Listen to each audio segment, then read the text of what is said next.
Hi everyone, Jasper Basson here, founder of Dryk Holdings and the financial director of Lead Optimizers. I'm super excited sitting with Willem van Merwe. He was awarded the Entrepreneur for 2017. I'm just going to ask him just now how he got there and how the whole process worked. But yeah, like you know, the whole webinar series is for startup entrepreneurs and entrepreneurs for their daily rituals and habits and tools that they use to live a successful life and a happy life. So Willem, thank you very much for joining me. Really excited to hear your story. And thank you very much for your interest in what we've done. Yeah, and thank you for seeing me. I'm just shortly going to ask you about the 2017 award, but first of all, just give us an idea of what your business entails. Okay. The core focus of our business is waste with recycling. Not a lot of people are informed with the fact that 50% of every tree in forestry that is harvested ends up as what we call forestry floor waste, which is literally going to waste and there is no value added to it. Or, especially in the Western Cape, what happens to all the vineyards, plums, peaches, apples, pears that reach the end of their lifetime. And previously they were all bulldozed onto a heap and set alight, and we offer a viable, cost-effective solution to customers to recycle those unwanted woody biomass into usable forms. I think for anybody really interested in that, your wife also recommended YouTube to me in a quick conversation yesterday, and I think anybody that really want to look at exactly what you're doing, all your machines, it's really fun going to the YouTube channel. Maybe just give the name of the YouTube channel for us so that people can go search for that. Yeah, the name of the channel is WP Chipper Hire, and on that they will find many of our video work. And yeah, I'm privileged to have a wife that does that as professional as you do. And the difference, I would say, is that we have a passion for our machines more than anything else. We really like what we do. We have a passion to apply them to the best of our abilities. If I can just rewind a bit to the Entrepreneur of 2017, maybe just give the entrepreneurs that will listen or read the material how you got to the Entrepreneur of 2017 in a nutshell. Yeah. For us, it all started with my HR manager, Mieke van Zyl, that entered us into the competition. She thought it to be a good idea, and she rushed into my office on the day of the closing date, just before the end of business day, and asked me to sign an entry form, very short, describing what our service entails and what we do. And from then we gave it in, and about a month later we heard that yes, you are through to the second round, and it started drawing our attention. We gave a bit more attention to it and put in detail a proposal, and from there we went through the process until we were selected as one of the 15 finalists. And it was quite a privilege to hear on the day of the awards that you are announced the winner. You don't know it beforehand, so it was quite a big surprise.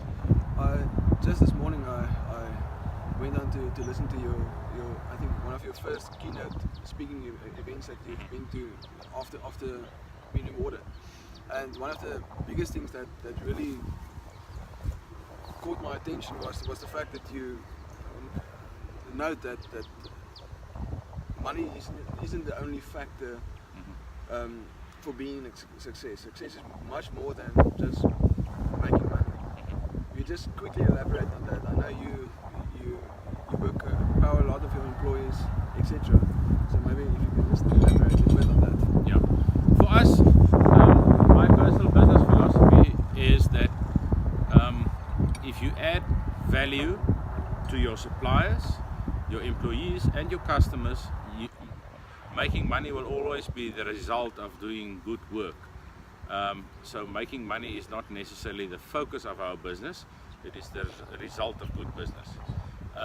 So I think you are a successful entrepreneur when you can add value to the whole environment around you, literally the environment, meaning nature, but also the human environment in the form of your suppliers, your employees and your customers. And if you tick all those boxes, having an economic viable business will be the result of your actions. Yeah. So as I said in the webinar series is all about assisting startup entrepreneurs and young entrepreneurs about the morning or evening rituals and daily habits. Mm-hmm. So if you can just give us some idea of what works for you in your business. Yeah. I would say one of the most important things in your evening and morning habits would be not to make it too complicated. Don't work out a regime that makes it difficult for you to stick to, because then you fail, and feeling a failure is never a good thing. So two very important things for me in the evening before I switch off is, first of all, reflect on what happened to you that day. Separate the good and the bad, and then when you think about the bad things that happened or the things that turned out the other way than you expected or wanted it to be, apply your mind and your creativity to how can you make this better and how can you take control and advantage of the situation. It isn't necessarily negative. Your first perception of it is only negative. And then secondly, for me the most important is envision your next day. Have your diary set for the next day. My diary is strictly set 6 o'clock every afternoon for the next day, and what is on there, that is priority, and if there's time left then I would see or give attention to other agendas, but that for me is a strict rule. And then before I switch off in the evenings, I envision what is going to happen, who am I going to see, what am I going to say to them, and most importantly, envision the goal for that specific day. Every day in your life is a given. You receive it for free, but you will never have the ability to repeat it. So make the best of what is in front of you for that day.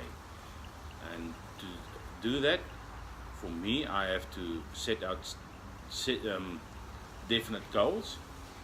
In other words, I don't really strive for big goals. I take it a day at a time, and you make a success of that day. There's no, tomorrow's another day for me. For me, every day is important. That's the good habits. Yeah. Any bad habit that you as yourself in your business had to work on, or any advice to any entrepreneur for bad habits that they need to work on? Most certainly there's a lot.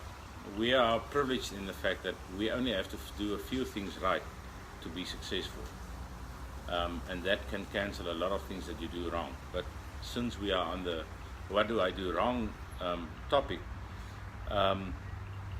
I am not the best example of a person doing a fitness routine, which is one of the things that in the near future that I'm planning to work the hardest on.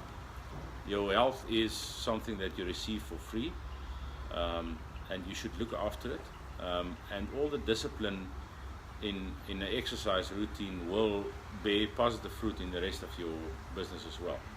So look after yourself. And then secondly, if you have a family, if you're married and you have kids, there's no point in being extremely successful but you don't have successful family lives. So if you read up on all the big entrepreneurs, the day that they can get to the end of their career or the end of their life, take Steve Jobs for an example, one of the few things that he reflects on, that he would always spend more time with the people he loved and be closer to them. So we should learn from that. Speaking of reading, is there any books, maybe two books, one really for a startup entrepreneur, somewhere that really just started off to read, and also maybe a more mature book for entrepreneur already in business? Yeah, two books is not enough. You can never read enough up. There's a vast amount of information available on the mistakes that other people has made. And I've heard that a fool learns from his own mistakes, and a wise man learns from other people's mistakes. So two of the writers and entrepreneurs that has had the biggest influence in my life is Richard Branson and Warren Buffett, for very different reasons. Richard Branson is a daring, challenging guy,